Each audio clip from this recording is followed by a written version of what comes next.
Hello everyone, welcome to the series of strings. So after the concept of arrays, now we have to start working with the strings. So basically what is a string? That is what is more important. Like arrays we have already worked on, the array is, as we know, the contiguous memory locations where we store our data. That is, either it is an array of integers, an array of different data types, you can say. But the most important thing is that the locations that they are providing us, they are the contiguous memory locations where we are storing our data. So likewise, we have already worked on the arrays. Now we have to work on the strings. So what are now strings? We can say the array is the array of characters. We can say string is a class. We can say string is an object. So there are different definitions which we will be using. But over here, we will be saying that that a string is basically an array of characters. Okay, why? How we are going to know about everything strings? We will be just looking at it. So the first concept is what are strings and how are they being created? Okay, so for creation of the strings, like we create the arrays, we definitely do with something like this. We use the statement, the data type, the name of the array, the sign of array, that is the square brackets, is equal to new int, and then we mention the size of the array. Right, so this is an integer array we have mentioned. Similarly, if the array is of whatever data type, we are going to define it. But when it comes to the concept of strings, strings are basically created with two ways. By two ways we can create it. Number one is by using the literal, and the second is using the concept of new keyword, how we are going to create it. So let me just show you first how to create a string using the literal keyword. Literal. So for creating the literal, let me just show you. We will first of all write the name of the class, that is string. Now because I have to create a string,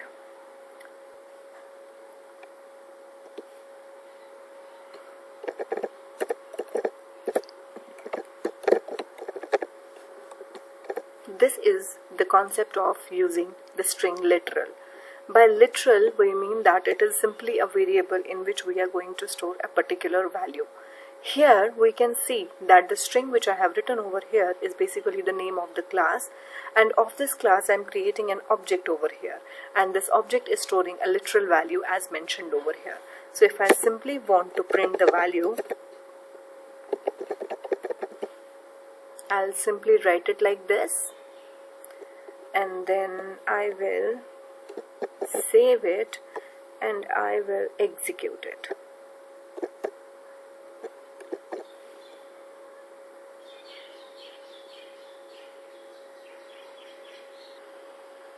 So I will see, and the output which we have got over here. Similarly,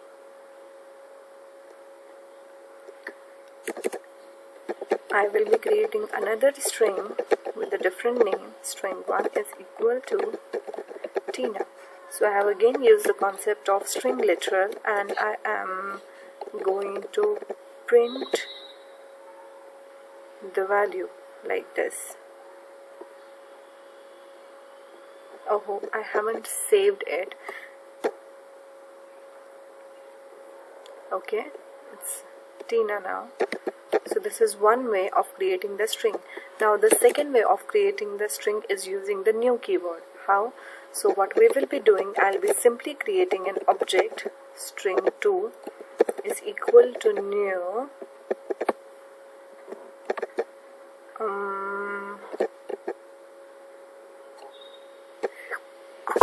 sorry.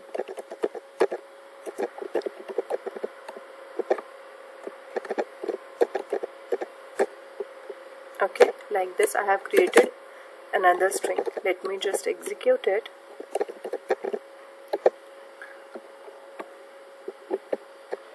Save it, run it. Okay, so these are the two ways. Now why there are two ways?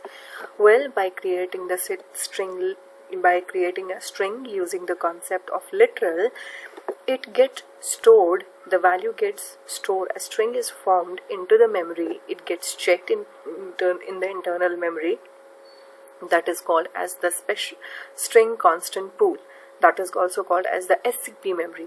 So the string gets stored over there in the SCP memory. One copy goes into the SCP memory and the second copy goes into the heap memory, but the reference of the object is referring to the string which is present in the SCP memory. So this is one way.